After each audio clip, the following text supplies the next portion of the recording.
אין נושא שיחה, אין נושא שיחה. זהו, תקשיבו, אם אתם... אתה 1 מול 13. אני 1 מול 8 מיליון. אוקיי. סבבה? אתה צריך להבין כמה שתמחק את זה, זה לא יעזור. זה לא יעזור. למה אתה תמיד צריך להתנגח? אם כולם באים תמיד, הגישה שלנו זה להתחשב אחד בשנייה, אוקיי? אז למה אתה הולך ככה? למה? אתה כן...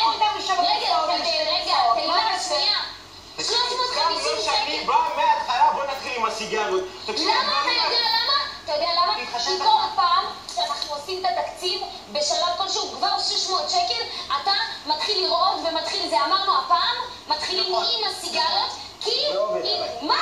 תגיד, אתה דפוק? מה יש לך? אבל למה... יגאל, לא משנה באיזה דרך באים איתך, לא משנה באיזה דרך באים איתך, לא טוב לך. בשבילך עשינו את זה. למה? אז איך אתה חושב שילך לך? איך אתה חושב שילך לך? בשבילך ממש לא. ממש לא, יגאל. זה לא דרך. לא מתנהגים ככה.